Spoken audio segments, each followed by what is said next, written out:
Hello and welcome to Season 2 of the Dirt Racing series. Joining us for the C Plus Zone 1 commentary, starting with the Seaside Sprint course. Before we get started, we're just going to have a look at the Season 1 results in C Plus Zone 1. Just take a quick look at the team standings in the end. So the winners last season were the Dirt Road Runners, taking the win comfortably with 99 points. Then second place were the Dirty Drunks. Third place were HDR Giddy Up. Fourth place were the WMZ Chasers, tied on points with AHGR Giddy Up, but just missing out. Then fifth were the WMZ CBGBs. So, as you can see from the points, most of the places were very close, and we've got a lot of the returning teams this season, so we're going to have a lot of grudges waiting to kind of be resolved, a lot of close calls and a lot of teams. Well, a lot of clubs, shall we say, with multiple teams. So we've got 3 from HDR, 3 from WMZ, 3 from Dirt again. So it's going to be really spicy this time.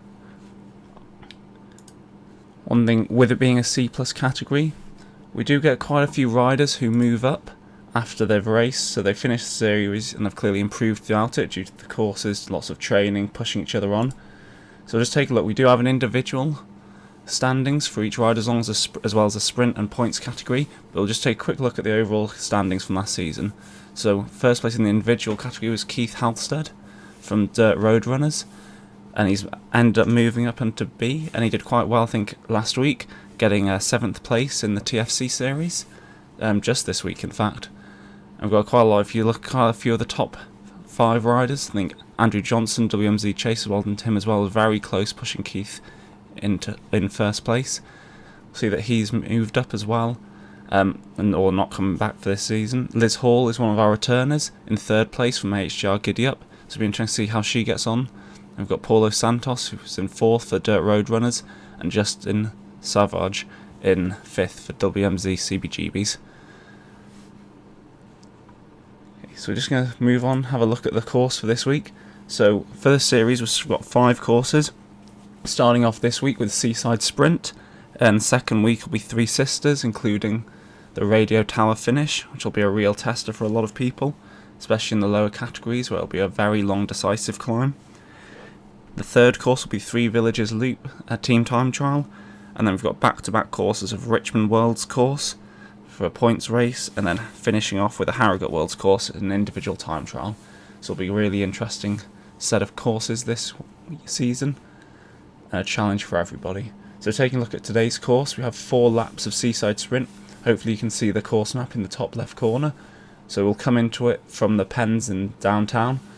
So we'll join and follow it in a clockwise direction. We're going to have 2 segments, all on the same sprint segment, which you should be able to see towards the middle right of the map. Just a little normal sprint. We're going to do it on lap 1. That's not including the lead-in. So I'll call out at the time. But it's just on lap 1 and lap 3. There'll be FTS points available as well as first across the line. So we've got the elevation. While it seems quite flat on the bottom, it's really not. It's kind of a bit shrunken out there. They're through the S's, and just before the sprint segment we do have a bit of a hill, which will be quite decisive in these categories. And we've got the point structure. I won't go into it too much, we'll have a look a bit later on. But generally, compared to a lot of series, we reward all the riders. There's lots of points going all the way down, especially for the segment points, which I think is really important. For this series we've got 8 riders eligible to take part, but only the top 4 will count. So it's really important to kind of, if you can, fill out those positions, get as many riders as possible. And then you can push down other teams. So if you have riders taken, say in an extreme situation, you have the top 5 riders in the race, only your top 4 will count, but that'll mean that the 6th rider for the other teams only gets the points for 6th rather than for 5th. So lots of teams you'll see have a few more riders. Some will be riding with the minimum, some will be riding with the max. But the key thing is that every rider counts. It's a real team-focused event, which is the real purpose of this series.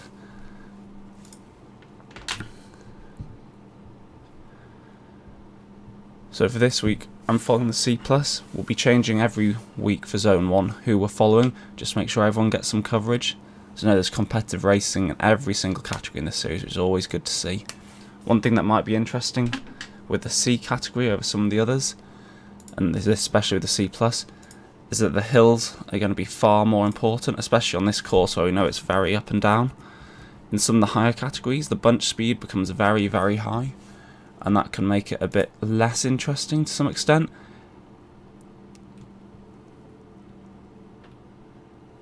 That was a bit of a strange start there. I think everyone's switched back onto the correct course there, but yeah, we've got a lot of people pushing out quite hard there, just splitting out the group. So you've got a few gaps behind, but that group will slowly come together. But I was saying, because in Caesar group speed is a little bit lower, and the climbing speed's a bit lower, those climbs are far more important. In some of the higher categories, especially we're looking at B, B+, and possibly the A's, although the A's a bit of an exception, especially where it's A plus together, because you have such extremes. That takes you from rides with a 4 watts per kilo all the way up to some extreme cases where they're up to 5.5, 6 watts per kilo. So breakaways are a bit more kind of feasible, shall we say, because of the big range. Whereas in fixed cat racing, such as we're watching here, it's going to be far more kind of limited. Groups generally stay together.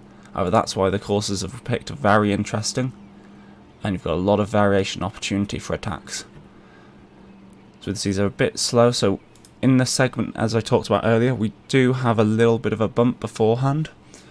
So it's maybe 10 seconds, 15 seconds of hard work, but it's at the end of a series of climbs, as we call them, the S's.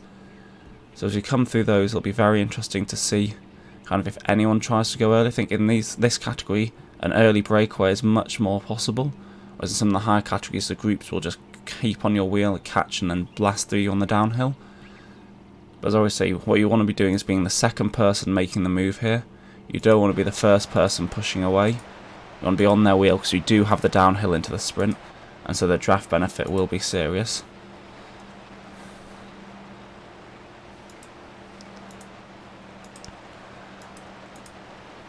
So for the teams who did well last season, we'll just go through kits just so people have a better idea. So starting with the Dirt Road Runners, they're in the Vintage 3 kit, which should be the one in blue. I'll just see if I can try and jump on one of them. It's a blue kit with a Z on the back. Where are they? Here we go. Let's get a bit of a zoom in as we come through this section. So that's the Roadrunners kit. So watch out for them as the winners from last season. And we've got Dirty Drunks, who are in second. And they're in the Bike and Beer kit, which is a red kit with a white stripe saying Bike and Beer on it. Might be able to see one towards the back at the moment. Then HJR Giddy Up are next to them with the red curves on a black background. They were third last season. But as I say, someone's mentioned in the comments there is no points on this lap. This is just being counted as a lead-in. So it's part of a 3-kilometre lead-in, then we're into the 6 and a bit kilometre laps. So we're going to see if anyone kind of pushes the pace up here. This is the little climb going into the sprint segment. And the pace is semi-high, going above 4.5 for a lot of people. We'll see it kind of spreading out a bit as Brett Mack from WMZ pushes the pace and splits it up a little bit. But again, you're not going to make a full breakaway here, especially without sprints. So people are just doing this just to push the pace, stretch out the pack. See 2 WMZ riders going up for it. And it has created a little gap, but again, the speed of a group coming downhill is going to be far greater, and they don't seem to have quite a big enough gap. If it were a sprint segment, you'd see a couple of people coming from deep in that group and flying through.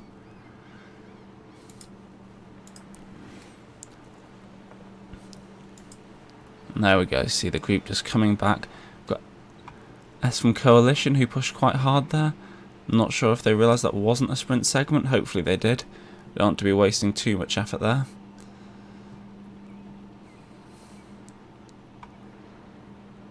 So you've got a couple of people who've already lost out the back here. Sad to see it's going to be a very long ride, though because it's a multi-lap 4-lap race, then they might be able to get jumping back on the group if it comes back round. There is a cut-off in this race for points, so about 135%, which is very useful because it means that if we're on certain courses we can't have riders. We don't have it too much this series, but say on this course, if you have riders just doing one sprint, then sitting up, not doing anything for all race, then waiting until they come back round, jumping back on, then sprinting again to try and maximise points on the segments. It's not necessarily beneficial, and you'd certainly think it wouldn't be beneficial, because if they have the ability to score like that on the sprints, then they probably would be able to get some good finish points as well, which is really important for the team score. An interesting feature of this course is this dirt downhill. So you might notice the speed's dropped a little bit. Because it's on dirt, we have a lower rolling resistance. Or it might even be higher, actually, probably should say. So there's greater resistance to the movement, so it means the bikes just slow down a bit. And while it is -3%, generally you can kind of treat this as almost a mini climb, or at least flat, because of this. So if you're wanting to go for a solo breakaway and catch people by surprise, this is quite a good place to do it. Normally if you're going to go for a breakaway, you use climbs, but that also means that everyone's ready, everyone's expecting it. You know, if you're strong enough that you can outblast them, then fair enough, you deserve to get away. But usually, especially in these tougher fields, as we'll find with the dirt racing series, then you want to kind of catch people by surprise. See Yarrell from HDR Coyotes pushing off here. We've got a couple of HDR guys also towards the front. Wonder if they're just trying to block a little bit, just getting to the front and just chilling out. Seems like Yarrell has just eased, but this is a faux attack. See if anyone will come follow, test the waters. But it's very early on if he's going it for the lap 1 sprint segment, which will be next lap. Just chilling back down now to a hard but sustainable pace. You can see we've lost a couple more rides out the back. So attacks through that dirt section are effective. People aren't paying attention and the group speed goes up to counter them. It can really have an impact on people, and it's very, very hard to get back on, especially once you hit this tarmac and you're back up to speed.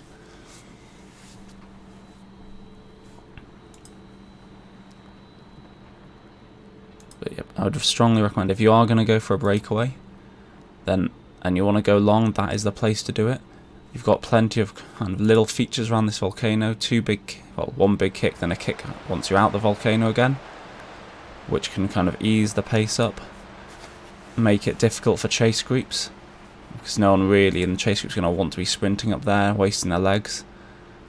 The guys who can will be saving themselves for the finish or for the next sprint, depending on what you're attacking. So it's a useful place to get a breakaway, and more importantly, no one will be expecting it. You see a couple of riders pushing the pace up here. At the moment, they haven't gone quite aggressively enough to kind of form anything. If you're going to try and break away or push hard, you really want to push hard. Because if you just kind of go 3/4 in, then there'll be people who go half in, people who go 1/4 in, people who are just chilling at the same place. And you end up with this long trail out here, as you can see, where there are no gaps opening up. And while people at the back will have to put in a little bit extra effort, it'll just slowly come back together again. The main aim, if you're going to try and create a break or split people off, is you've got to go fully in and commit to the segments, make a gap appear, and hope people can't close it.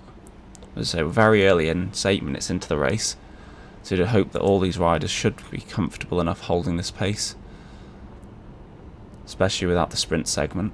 So obviously we will lose a couple of riders. We've got a couple of Ds joining us and lower Cs, which is really good to see, pushing up and trying to be competitive. The aim at that point is hold on as long as you can, and really focus on efficiency, pushing hard on these little climbs and then resting on the downhill so you're not doing too much work. You see the group's down to about 55 riders now, so we'll start to thin out every time we come through the S's, and over into the sprint segment we'll see it thinning out. But this time we're going to be going into the sprint, so it'll be interesting to see what happens there. We've got FTS and first across the line points available. First across the line, I suspect the best way to do it will be a small group punching up quite hard on the climb going into it, trying to get a bit of a gap, whereas for FTS you'll want them to be sat really near the back of that climb and then pushing hard to the middle or nearer the base of the downhill and sprinting from there, building some real speed as you fly through the segment itself. Got quite a few big sprinters with us as well, so we've got, looking at the top end of this is about 12 watts per kilo. I think there's one rider with 12.9 watt per kilo, but you know, the real top guys and girls in this will be looking at above 10 watts per kilo, and you know, nearing 1,000 watts for some of them, which is huge. I think we've got dirty sprockets of steel. I don't know if that's meant to be shortened from sprockets, part of the Dirty Sprockets team. We've got Jason PRX, he'll be a bit of a danger for them. Sully for Dirt Drunks will also be very strong. And we've got Scott Parslow from WMZ Chasers, one to watch out for. And Edoobie and Kevin Wetham, apologies for the pronunciation there, from Dirt Road Runners. Strong riders from last season. And probably all going to be quite competitive on this sprint segment. So as we're coming in, just a quick reminder of the point structure. So we've got both fastest through segments and first across the line available. So fastest through segment will be from first down 10th, similar with first across the line, but there's a benefit for fastest through, there's more points available, and they go a bit further back with a real kind of focus on the top 5 riders.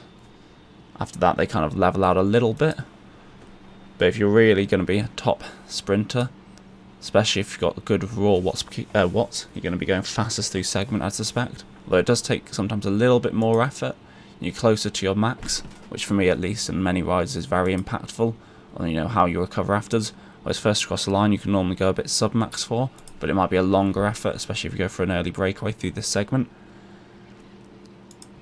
As we were saying, it is a very big team focused series, so the points go all the way back 10 quite high. Lots of series they drop back very quickly, and only the first 3, first 5, first 10 riders get points.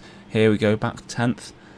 And, it's a significant portion still. First across the line you're getting half the points of first, fastest through you're getting a quarter, but it goes back all the way, so the riders coming in regularly, 7th, 8th, 9th, 10th will be huge for each team.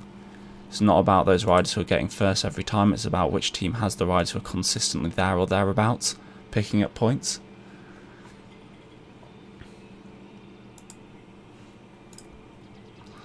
As we're coming into it, we've got one last little bump here, and then we've got the climb into it. I saw a few slightly early pushes just to kind of test the water a bit. See Irving moving towards the front now. Most riders will be sitting first 3 rows. See, there's a real bunch around the first 3 rows here. As riders kind of get in position, ready to push hard up this climb. So looking at the front, we've got HDR rider up the road, Brooksy, pushing very hard, and Brett Mack following him on his wheel for WMZ. If you have a look at the group, it doesn't seem very strung out. It seems fairly well together, which will go into the favours of those riders who have just sat in. You want to be kind of see where Brett Mack is now, just a few rows behind him, just keeping in contact, or where he is. You've got plenty of rides in front of you, leading you out. But towards the front, see HDR have really packed the front with their Commodores team. I've got a couple of dirt riders from Sprockets pushing through now, so we want to be hitting numbers hard now. See Brett Mack pushing through, Akko for HDR, and Josh from the Sprockets. It looks like Spartacus from HDR will take it from Brett Mack, and then Josh of the Sprockets. But as you see, that was just for the first across the line points, and those who started deeper have got plenty of FTS. So we've got Sully taking first from the Dirty Drunks in FTS. I think it's Kevin Wetham taking third from the Road Runners. Another Road Runner in second. On the Coalition rides in fourth. WMZ rider in fifth. On the HGR Giddy Ups in sixth. Seems like quite a few of the Road Runners doing well there. WMZ taking a bit more of the first cross line points, but very tight so far. No real favourites emerging. What is important, we see the pack is getting very spread out. There's a group of about 10 riders towards the back. They're starting to fall off a little bit, and then it's going to be very difficult for them through this section as the front group maintains a bit more speed. It's looking like a lot of the WMZ riders going by the Tron colours, or the teams matching their Trons to their actual kit. But it looks like we've got 10-15 riders who have been dropped off the back there. So you zoom back and just take a quick look at them, see what they're doing. It doesn't seem like there's a concerted chase effort. Lots of them are pushing about 3 watts per kilo, which is hard, but it's not at their limit. Lots of times if you are dropped off the back, you want to really try and jump across, like this WMZ CBGB's rider was doing now. But again, he's just chilled off after hitting the front, did 5 watts per kilo for a bit and relaxed again. If these guys can start to work together a little bit more, they will make it back on. Pushing hard, and there's a group of about 10 riders, so they should be able to do it. You see Matthews from Coalition doing a long stint on the front there, really pushing hard. He wants to just work a bit harder again here as we change surface, get the speed up quickly. Problem is, just behind him, Rodriguez and Schwarzkopf haven't quite held his wheel. They're just about in touch, but they're letting him pull away a bit too far. So if you're Matthews here, you really want to jump across if you can, not bringing other people back. Similarly for all the riders though, they want to be the one who makes it, while the rest of the group doesn't, unless they've got teammates there too. So I'd like to see WMZ with 5 teammates probably working a bit more together, taking a bit more effort on the front, because it's really important for them to bring their team back. But we're now into the flat section for the climb up into the volcano, and they should just be easing it in now. They don't want to do too much, they just want to ease it back together, and then if they've got the energy, using the climb to bridge back across. Key point when you're making these kind of bridges over is, if you're close enough, you want to almost sprint back on, get there as quickly as possible. But if you've got, this 4 or 5 second gap, it's all about doing it efficiently, just slowly easing it back and using the train to your advantage, doing a bit more than that lead group up the climb, and then just holding it and slowly eking on the flats while recovering more on the downhill. You see they've just made it back on, and we have another lap without a sprint segment. So while you might see people pushing a little bit through the S's, it's probably going to keep fairly stable in this group size for now. Only 1 or 2 of the riders did a lot of hard work to bring that chase group back.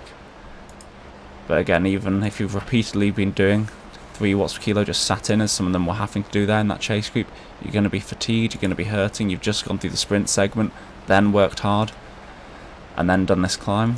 So there will be tired legs. We might see 1 or 2 falling towards the back. So you see Sully here, won the rides, taking a lot of FTS. He came first FTS on the sprint there, just sitting in, not doing too much work, regaining his normal position towards the back. I talk about it quite a lot, but sitting towards the back does have some slight draft benefits. In a perfect situation, if you absolutely have it nailed down, maybe you could sit mid-pack and get the same draft, but it's very hard to kind of gauge your effort, as a lot of the riders around you are constantly moving backwards and forwards in the pack, and the last thing you want to do is hit the front. As soon as you hit the front in a pack, you just drop, well, normally unless you up your watts per kilo, you just drop straight back towards the back, have to work again to make sure you keep on, and you just end up this little cycle at the front. So just sitting at the back watching what's happening gives you a real advantage. You do a bit less work and you can react better to what's ahead. If you see someone sprint off, you've got 10-15 seconds of draft, and if anyone else chases in that meantime, you have their wheel and you'll be straight on their wheel. Rather than if you start at the front and you try and chase down someone who's broken away, you're probably going to be the one doing all the work bridging, while other people behind can easily just watch what's happening, sit on your wheel, and then hit the front fresh. See, we're down to about 45 in this lead group now. Just starting to lose 1 rider off the back. They're just over that 5 meter magic gaps.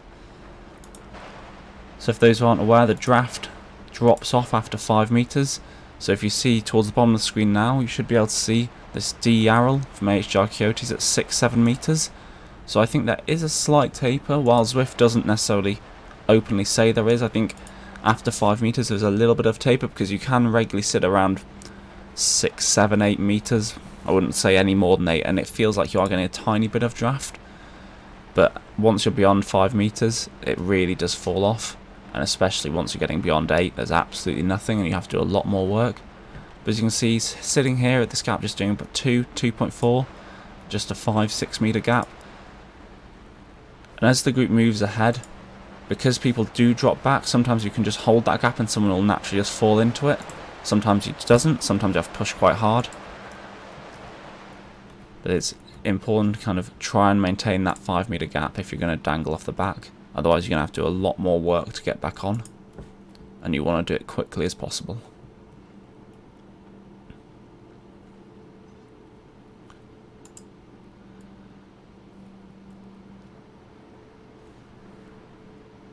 So you can see the pace has dropped a little bit, but it is still quite high. Especially for a C+ race, we're seeing 2.5s regularly in the pack, up to 2.8, which is very close to threshold for one of these rides. We're just about nearing the 20-minute mark, so we might see the pace die a little bit once we've gone through the S's. normally happens in some of these fixed category races is you have a big initial, you have a big initial minute, such a definite, then the first 10 minutes is quite hard, sometimes close to or above threshold, and then it just slowly ekes down with another drop off towards 20 minutes, depending on what the course looks like and where you are on it. At the moment, most of these rides are going to be working well into their threshold power or close to their FTP, which means they're going to be fatiguing, not really recovering in between these sprints. You see it just stretching out a little bit on WMZ, two of the WMZ riders pushing towards the front, just upping the pace. But for most of the kind of strong, experienced riders here, this isn't going to faze them too much. They know this group's long and big enough to keep together, but you've got to make sure you don't get caught out towards the back if a little split appears. As you can see, it's just a few little gaps appearing, but riders will just fall into them. There won't be too much doing by them.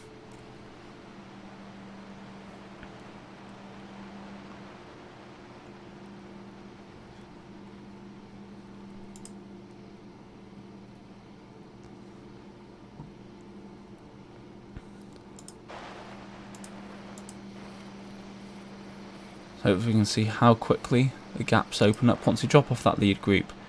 It's very hard to keep up because there's so many people in there. Looking at, I think maybe 48 riders, 47 riders. Those gaps have opened very quickly, and the best thing you can do is try and form a little chase group behind. So we're just slowly coming up into this climb. No one's really pushing too hard. We've got a few fives kicking towards the front, but they're just little bursts. They seem to be dropping off as soon as they actually get to the front, just trying to maintain some kind of position.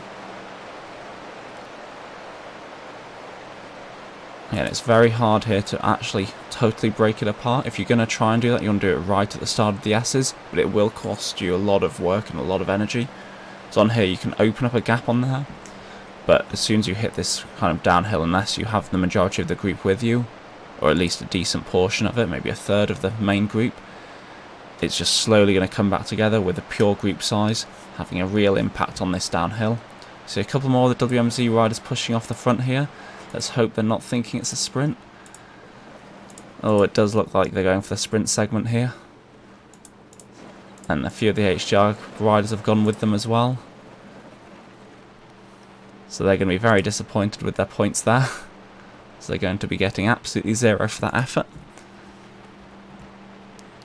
One little thing that can be interesting though, is if you're wanting to go for a breakaway, and there's something like this, a segment where it doesn't count, it can be very tactical just to try and push the pace here. Lots of people might be thinking, oh, they've just got the segment wrong, they don't really know what they're doing. Whereas in fact you can know you're not getting any points for it, but you know that a couple of riders might initially go with you, and no one's really going to chase on. People behind are just going to think, oh, that's it. They're just going for the segment, they're going to chill out afterwards, and so they'll easily let a 5-10 second gap open up, and it's only after the segment they realise that you're still holding your power, and you're still maintaining it, and actually this is a breakaway attempt.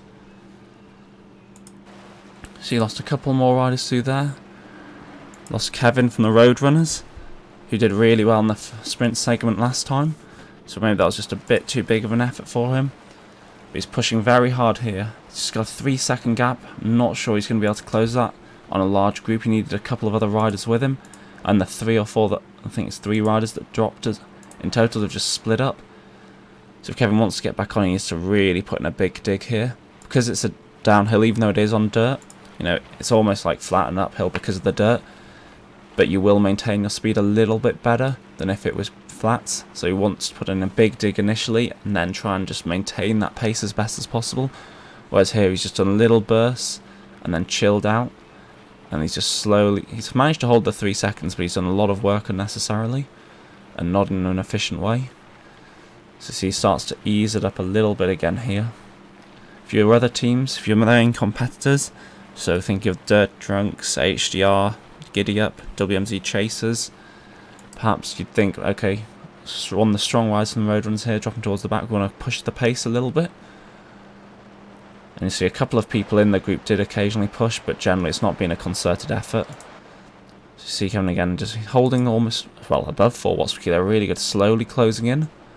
But he's been having to do this for a while now. If he'd done that immediately, yeah, it would have been a big effort. But he'd be back on the group now and recovering. Whereas what's going to happen if he does manage to get back on here, which will be a fantastic effort, he's then going to deal with the climb into the volcano. Gets a few, maybe a minute's rest through and after the volcano. Then he's got to climb through the S's again. And come the sprint segment, he might be dropped all over again. So rather than just kind of maintaining this just above FTP and kind of 5-minute power, he really wants to push a big 1-minute effort and just get across quickly here. So he's just pushing up again. He had a little breather. So he's working very hard now. It's really strong effort to get back. And impressive either way. See his heart rate into the mid 180s, going to be right on his limit here. It's fantastic to see.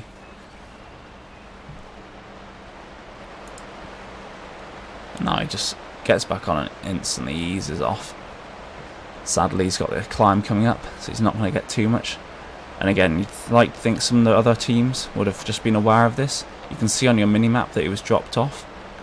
And if one of them just eases their way to the back, communicates, and lets the team know they'd want to be pushing the pace hard here, trying to force him to do a bit more work. But no one's really going for it. You see one of the dirty sprockets going for it, but not all out.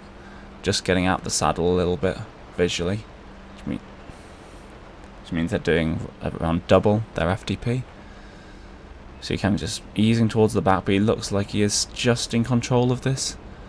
It's not like he's just falling off the back. He's eased towards and then just surging a little bit back on. Really good to see him there controlling it and just not doing too much on the climb. He's sunk back through the group, but he was in total control despite his high heart rate. So if we have a quick look back, we do seem to have a little bit of a group around 50th. We've got about 5 riders, 3 WMZ riders, and 2 of the teams with Philippine riders. Hopefully they can start picking up people. When you're in one of these small groups further down the pack, you really want to think about working together and just setting yourself targets. At the moment, see, they've just brought in Schwarzkopf from the Coalition riders, and they've got Diet from WMZ up the road and Ian from WCC. You can just see the gap, 24 seconds, and you can see the numbers ahead. I think the right-hand bar is very important and useful, and you want to be constantly just keeping an eye on the numbers there. When I'm riding, I'm constantly looking every 2 to 3 seconds, just checking the numbers, checking the gaps back and forward to actually what's going on the main screen. If you want to look at that gap ahead, 36 seconds, just constantly trying to lower it, matching the numbers of those groups ahead. And just you'll know if you're doing a little bit more than them, you'll slowly reel them in. So we head back to the main group here. So again, this lap we're going to have another sprint segment. It's the same one. First cross the line, FTS available again.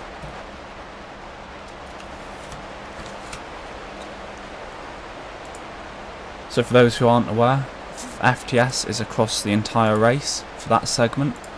So the initial FTS times that people have done, if say someone does the fastest time this lap but they're only 5th compared to the times in the lap before, they only get 5th. It's not reset every single lap, it's for the whole race, which means riders can also get multiple FTS scores. So we saw Sully taking first, I believe, FTS on the lap 1, so on this lap 3, which is the second time it's counting. If he gets second, he'll end up taking first and second on the points, which, as we get up the segment points for you, would total 37 points for him for getting first and second FTS. So for the sprinters, there is the option to try and target just multiple FTS, and it can be very beneficial. But one thing to note is that the speeds generally get slower. Every time you do the segments, people are more tired, and because we don't have power-ups to make it a fairer, more even series, it's unlikely that the fastest times are going to come in later laps. They're usually in the first laps, or the group speed is higher going in as well. It's a big thing that people don't necessarily account for. While if you're in a smaller group off the back, you've got less people to draft through, less people who might be sprinting as well, so the speed will obviously be lower through the segment. But a lot of these fastest through segments, the important part isn't necessarily in the segment itself. While obviously the time is based on that, the lead up to it is what's really important, and you want to be almost at your peak speed going into the segment, or I usually aim for about 1/3 of the way to half the way through the segment. You want to be hitting close to your peak speed, depending on the incline or decline. Especially on this course, I'd say you want to be hitting your top speed, 1/3 of the way through the segment, because you've got a lot of speed coming into it, and it is going to fall off a bit. And so the speed you go into it at is so important. And smaller groups, especially lower back, you have riders who haven't been able to keep up so fast. The speed is likely to be lower. If it was higher, they'd be catching up the lead group, which is unlikely. So it makes it very important to try and be in that front group. Obviously, in the first 10-15 minutes, the speeds of the front group are generally higher as well, which is really important. So it's likely that the FTS segments are always going to come in the first few sprints. So we see a couple of the WMZ riders, HDR riders, my mistake, pushing off the front very early here. It's what we like to see. It's making it a bit more interesting. As I said before, it's a bit too late to kind of do it just on the sprint segment, because it seems that a lot of the riders are ready for that. Whereas going here, you see they've already got a 2-3 second gap. If they can continue pushing again, then they're going to do really well. And importantly, they've gone as a pair. So we've got two HDR giddy-up riders who were third last season, pushing very hard. It's not really concerted effort to chase them now, but here they need to be doing a little bit more. They've kind of eased off. They need to be getting back up to 5-6 watts per kilo if they can, punching really hard through this section. So you've got Phillips ahead from Coalition, who is sadly being lapped. But again, that's a ride they can use for a bit of draft. But now the rest of the groups managed to catch them up because they didn't quite push hard enough. See Liz going very hard on this downhill for HDR. Might be a little bit too early. She has got a gap open though. She's doing really well. She's opened up that 5-meter gap.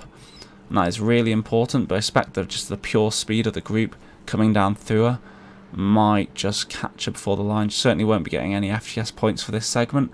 See Brett Mack again from WMZ pushing very hard. Targeted first across the line last time. He's targeted them again. Looks like Liz might just hold on for FTS as we come towards the segment. It's going to be very tight with Sully, and Sully's just blasted through there, along with one of the HDR Yozza from HDR Giddy Up as well, and another one of the Dirty Drunks. As I said, it was a very nice move from Liz. She did get the gap open up, but because it's a downhill, you don't want to be that first rider. You want to be on them, sitting on their wheel, or even third or fourth, especially on this with such a steep downhill going into it, and then blasting through once you hit the start of the segment. But again, plenty of points for Sully there. Very good to see. Timed it perfectly. And as we're looking at the FTS segments on the left hand side of the screen, you can see that they are almost all identical to the first lap, so I don't think we're going to have got many extra FTS points for anyone there, which is probably why we saw the likes of Sully and Doobie from the Roadrunners going for the first across the line points. They know that they're not going to get FTS again, they're not going to get a second score up there, so their main focus was just blasting through and keeping quite towards the front and trying to get the first across the line points.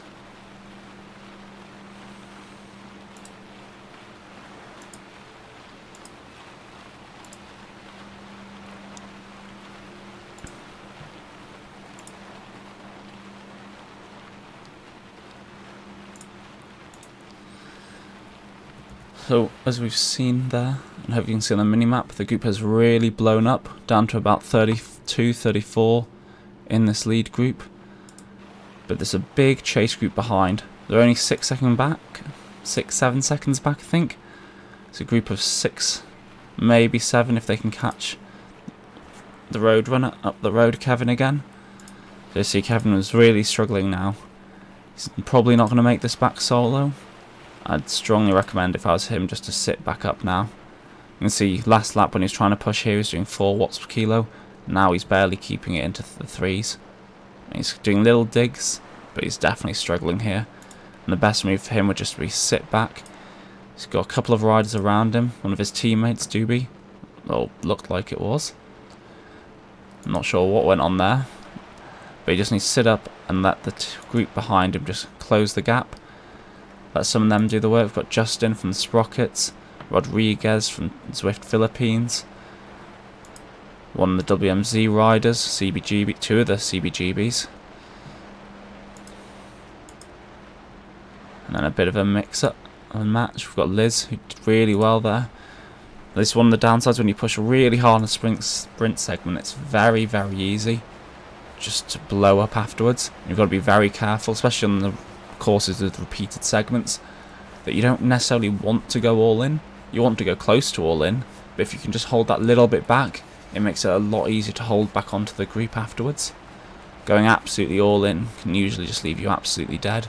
Something I've found multiple times when I was doing some of these points races to begin with. I'd go absolutely balls to the walls on the sprint segment and then just have nothing. And, you know, maybe I'd get 5-10 points on the segment, but I'd lose so many more in the finish points that it just made it totally not worthwhile. Especially on a race like this where we've got so many finish points available. As we spoke about earlier, you know, if you took top 2 FTS today, you got 37 points. But if you take a quick look at the finish points, I'll just put them on the screen for you now. You know, 37 points is the difference between first place and, you know, 21st place. So if you come in the top 20, yeah, that's huge. Like, it really makes a big difference, and, you know, get multiple rides from your team in the top 20. That's going to be huge at the finish. And if, you know, getting all those sprint points takes you from being on those top 20 riders to, you know, being down in the, you know, 50s, 60s, 70s, then that's going to be a wasted effort. It wasn't worth it. You're better just relaxing, sitting in, and taking higher finish points. So it makes it a nice tactical kind of dilemma for people. Do you think you're going to be able to hold into the front group while doing the sprints? Is it worth going all in on them? So just swap back now and just take a look. We seem to see a couple of moves going up the road while we had that climb. So we've got Vela from the WMZ Chasers pushing a bit. He's only got a 2-second gap and he doesn't seem to be quite going for it. The other rider up the road is being lapped. The Zwift Philippines riders. Hopefully he can jump back on with this front group and get a bit of a pull into the finish line, and then he'll have one more lap to do. And so we're about 3 and a bit kilometres out from the finish. So through here you'll see riders really relaxing. You see some going well below 2 watts per kilo through this segment. I like to see them just sitting up, heading towards the back. It's unlikely to be any kind of move through here until we hit the S's. And so you just want to chill out. Because we've had 2 segments going into the finish line, people have had a bit of time to kind of see what people are doing, gauge what kind of attacks they might face. No one went very early on this segment. You might have liked to see a 5-minute attack from the dirt section, as I mentioned earlier. On this course it's definitely viable, especially in the lower fixed categories like the C+, Cs, the Ds. It's a definite possibility. Once you get into the upper Bs, it's far less likely to happen, especially in the As as well. You see Graydon just pushing a little bit hard there. I'm not quite sure what the benefit of that was, moving towards the front as he's just eased again. You know, you ideally want to stay just a bit further back in the draft, as we talked about earlier. See the likes of Sully just sitting up a bit. He's keeping a forward position, much more forward than he normally would, but again, keeping out of the draft.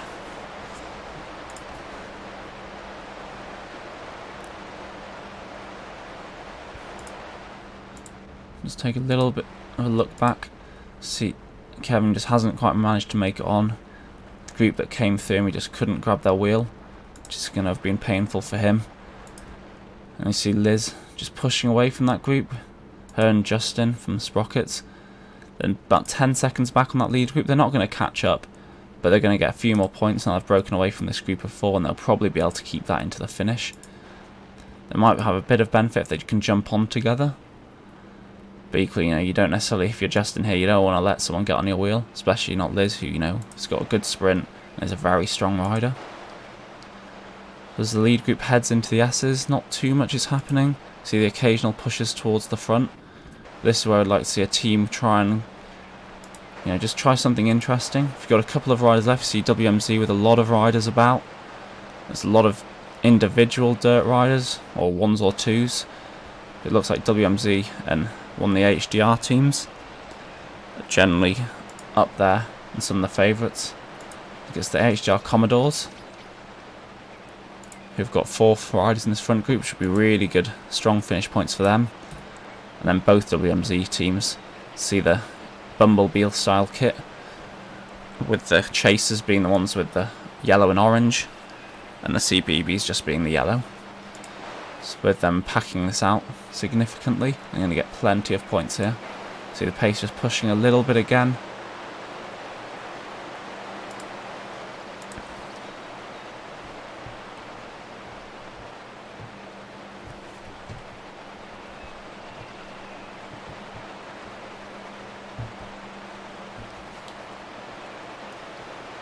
And we've got Coffee Snob from Dirt Roadrunners, again just pushing early. He's going for a bit of an early attack here. He's left it a bit too late. Again, if you're going to go for this, you want to do it early on in the S's. Like, he's going to be needing to hold 5 and a bit, 6, doing a real max 1 minute effort from here if he wants to stay away into the finish. He's got a little bit of a gap, just going to keep a bit further back in the group here. Just watch what happens. One of the WMZ riders is bridging across slightly. You can see Coffee Snob's he's being reeled in. I think it's Walker from WCC even. He just closed that down. The group's just moving through now. CPL starting to ramp up a little bit. You want to be pushing and starting to move up through. As you're coming over the lip here, the top riders, you want to be building speed into the downhill. Pushing hard on the WMZ off the front. See Brett Mack on the left hand side moving through. But again, as you come into this downhill, you want to be moving through the group. And then just holding wheels. You've got a couple of riders up the road, so this allows for an early attack. I'd want to be going right now if you're going for the sprint. As we see, Sully goes for absolutely perfect timing. He's got 2 riders up the road who's going to be able to draft through. See a couple of people reacting, but they're just a little bit late. I expect Sully probably will take the win here. Oh, Yozza's coming through quite quickly. From HR, Giddy Up, it's going to be very tight on the line, but we've got Sully, then Yozza, then Obi-Wan from WMZ, Doobie from Roadrunners behind. But that's a really strong performance from Sully, timing it really well there. Let's have a look at Justin and Liz, both together, coming into the finish. But because we've got 2 here, Liz is out the front. That's probably not the best move to go right there. If Justin can sprint and hold a wheel, he might be able to, but no, he's not got enough to hold a wheel. She's got that 5-10 meter gap open, and Liz should probably take it from here. Nice move from her, and Justin just didn't react early enough for the sprockets to get on a wheel. So you've got Wright coming in behind them, and this little group's just split up a bit. Just small 2-3 second gaps between them all. And nothing too much doing. But yeah, right there, when you're coming on a downhill, you don't really want to be attacking first. You want to let the other person attack, then jump back on their wheel. Because it's very hard to build the speed quickly once you're on the downhill, especially when they have the draft on you. You see Kevin coming through for the Roadrunners here. Just finishing it off, making sure he doesn't get caught by anyone behind. I think he's going to be a bit disappointed to have been dropped there by the lead group, especially after his really strong sprint. He got 5th on FTS and picked up some first across the line points. So he's not coming home with nothing, but he's going to be a bit disappointed with that result, I suspect. So you've got a lot of solitary riders now on the course. Just come and look at this little group. I'm not sure quite, is that Miller from Coalition? Pushing through on the Philippines rider. I'm not sure if they're necessarily on the same lap. I think this Philippines rider, our Odio, is actually a lap behind Miller, hence why he's not doing anything to really hold his wheel as Miller's pushing away. Maybe Miller isn't aware of that, but as you can see on the right hand side, you can see the different kilometres some of them have done. You see Phillips, another Coalition rider, a lap behind. I'm just going to come back to this group we've got back here with quite a few of the WMZ riders from the CBGBs and the Chasers. Seems to be a bit of confusion over which kit each of them's wearing. You see Brazier's just pushed off the front here. It's 2 second gap, but they're not quite going aggressively enough to say. You want to be doing almost a max 1 minute effort, which for some of these Cs I'd suspect, you know, you're looking at around 6 watts per kilo. And they're just not quite hitting that. You need to be maintaining this all the way through, otherwise a group's just going to come flying through as they are doing now. Hopefully they can jump back on the wheel. See, it's very spread out now. Got a couple of the Philippines riders just bridging back across. It's important if you're one of these riders towards the back that you just hold the wheels, seeing it's letting it open up, so they're just going to have to do a bit more effort. Because that group ahead's bigger, it's going to be very hard for them to bridge across on the climb. That group ahead's going to carry a bit more momentum into it. They might make it, but it's going to be tough, and they're going to be doing a lot more work here than they necessarily need to. See him pushing up to 6 watts per kilo. See Hurd going quite hard here. I'm not sure why he's doing that. The benefit isn't really worth it. He's going to open up a little bit of a gap. If he can maintain this finish, he might be okay. But you see a lot of the other riders, he's going to get, you know, 10, 15 meter gap, 20 meter gap. But the other riders are just going to be sat in and going to build a much higher speed. So if any of them has a sprint in them, they're going to be able to bridge across at the bottom. You see they're just speeding up into it. You got 48 kph, 50. Hopefully they now start to push if you're in this group, you want someone going first, and then you want to be on their wheel. See Brazier pushing up to 5 watts per kilo. No one's quite committed to it. I think Herd will stay away now because of it. See, they're just leaving a little bit late. See Johnson starting deep and coming through quick. I think Johnson's going to take this sprint. He's got far bigger watts per kilo, which is a bit unfair, but he's timed it very well. See Herd just staying away, then Johnson taking it. But you want to sit deep there, increase your speed with those ahead, but just stay in the draft. All about staying in the draft on that until later on. If you see 2 people going up the road, as Sully did, you know you're going to have both their drafts to come through. You know you'll be out of the draft for a little bit, but that's some people to draft through. So making the jump early is really important. And he had about a 3-second jump before anyone else realised and hit red numbers as well. And that was all it took to get him the win. Some people reacted well, but they just couldn't quite make it across because of those 2 lead-out riders. If they hadn't been there, I think they'd have comfortably taken it from him. Just got a couple more riders on the course. There's not many groups left, so as soon as we can, we'll try and get the results up for you on ZwiftPower.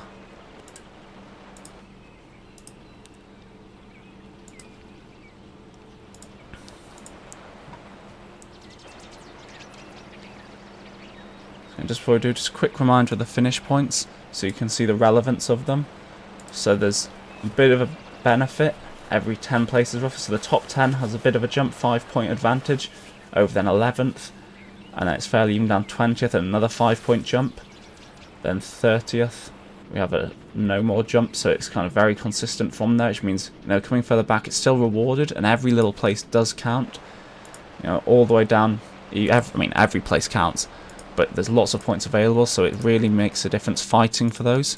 You don't want to be the one who kind of, your team loses by a point, and you've got into one of these little situations like we have here with Fuller and Gove Spartacus from HDR, and you don't fight for that place. And it's 59th, 58th, but that is a point, and it will matter. You know, I've had a couple of situations where we finished with the exact same number of points, and the finish, it just came down to finish position, sadly. It was the exact same number of finish points, exact same places. And you know, if you're the one who ends up being 1 place behind when you could have taken it, you're going to be so disappointed. So just watch them finish through here, and then we'll get up the ZwiftPower results for you. So you see, Gove Spartacus pushing quite hard here. Fuller really needs to keep his wheel a little bit. There we go, as he's responded, just getting back on. And the key point here is not to do too much. You want to get back in touch, get within that 5 meters. See Spartacus again pushing hard. He's trying to open that gap up to over 5 meters, and because they're individual rides, if you can get a gap and going a bit quicker into the downhill, you should take the sprint. See, Fuller's just eased off here. He couldn't quite make it across. For him, he should have tried, given almost everything to jump across there, but just sit behind. The last thing he wanted is to get onto his wheel and then come through in front of him, because that just gives Spartacus another chance to draft and then punch through whenever he wants. So he's going for a little super tuck there. I'm not sure he quite had the speed as Fuller starts to build the speed up, but that 2-second gap's possibly going to be too much. And this is a very big sprint, and he's just eased off there. Well done to the 2 of them. Good, interesting finish.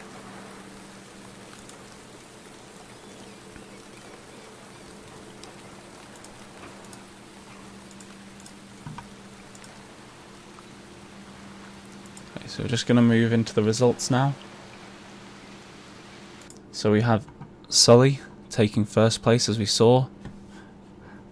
Is riding for Dirty Drunks, who were second last season. That's good results for them. Yozza from HDR taking second. Benjamin McMahon in third. And Eric Dewey from the Roadrunners in fourth. See the gaps, it was very close with the Yozza coming through. He was the first one to react to Sully's break, and he was very, very close to making, see, the 1.1 of a second. Then we start to have the gaps open up a little bit for those who didn't react in time. As we go back, we're seeing there's a couple of WMZ riders, quite a few HDR in the front. So while we have 2 of the dirt riders on separate teams, we've got one of the HDR Commodores, 2 of them, but we've got some of the HDR Chargers as well, so the points might be a bit split. But I think in general they've done quite well there. WMZ had a bit of a mixture through it, but there should be plenty of points for them. So if we get into the 10th, 20th place, we've got a lot more of the dirt riders. But it should be a very good result for HDR and WMZ there, with the finish points. I think Dirt focused a little bit more on the sprints. And you know, for Sully, he took first FTS, he's done very well there individually. But some of his teammates further down, I don't know how they picked up on the sprint points. They might be a little bit disappointed with their finish there. you'd hope they'd communicate a little bit earlier, so when Sully went, if you're one of his teammates, you want to be knowing that you're going to go as well, grab his wheel. That should be a good result all round. See Josh PRX a bit further down. I thought he might be slightly higher up for the sprockets, but we'll see how people do next week, as it is just the first week. So thanks very much for joining. Some of the tips for later, we saw that, lots of the first across the line attacks didn't quite go early enough, and not many people went for a long breakaway, so hopefully we might see some of that later on. We're going to be covering the B+ later, at which point the group will probably stay together a little bit more, but attacks into the sprint are a bit more feasible because they can hold those higher watt per kilo numbers for longer, and people don't necessarily want to react. They're a lot more tactful, and we have a lot more experienced riders in that category. But thanks very much for joining us. Next week we've got the Three Sisters course, which is going to be finishing at the top of the radio tower, which will be absolutely brutal. It'll be great to see how some of these riders get on. So thanks very much for joining, and check it out next week. Cheers.